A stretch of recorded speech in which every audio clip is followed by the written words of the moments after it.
Hello, in this video I will be explaining PGP, Pretty Good Privacy for securing the electronic mail. PGP provides authentication feature, confidentiality feature or the combination of both authentication and the confidentiality feature along with zip conversion and radix 64 conversion capabilities. So PGP will be used for securing the email. So we'll take the three different functionalities. First one is authentication. The message will be passed to any of the authentication algorithms like SHA and all. So hash code will be generated. Whatever the hash code or authentication code we generate from the message, that will be encrypted using the private key of the sender. Then the encrypted authentication code and the message will be concatenated. Then we will be performing zip compression. So this will be transmitted to the receiver. After receiving the compressed message, receiver will decompress the message. There will be two parts. One is encrypted authentication code and the message. Encrypted authentication code will be decrypted using the source public key. Whatever the output we get, that will be compared with the hash code generated from the message received. If both are same, authentication is successful and the data will be accepted. This is how the PGP offers the authentication feature.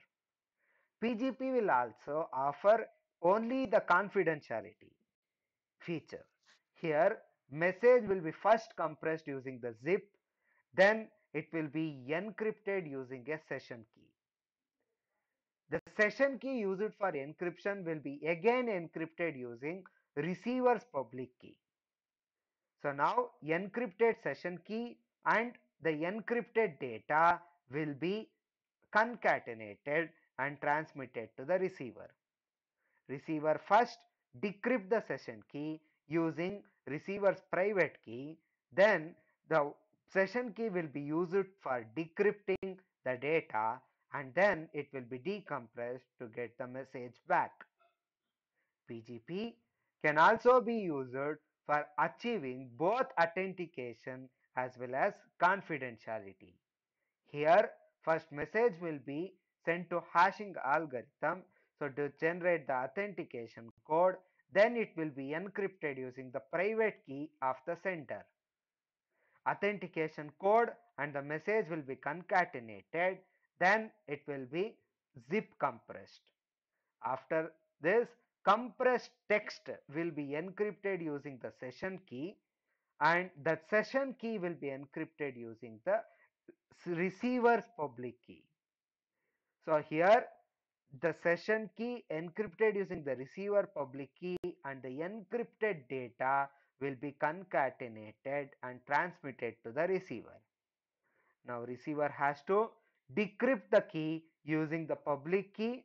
After decryption, it will take the key for decrypting the data. Data will be in zip compressed. So we need to perform decryption. Now we will get the message plus encrypted authentication code. The encrypted authentication code will be decrypted using sender's public key and the message will be passed to hash function will generate the authentication code. Whatever the decrypted authentication code we have, that will be compared with the generated authentication code. Both matches, authentication can be ensured. So in this way, PGP can be used for ensuring both authentication and the confidentiality. Thank you.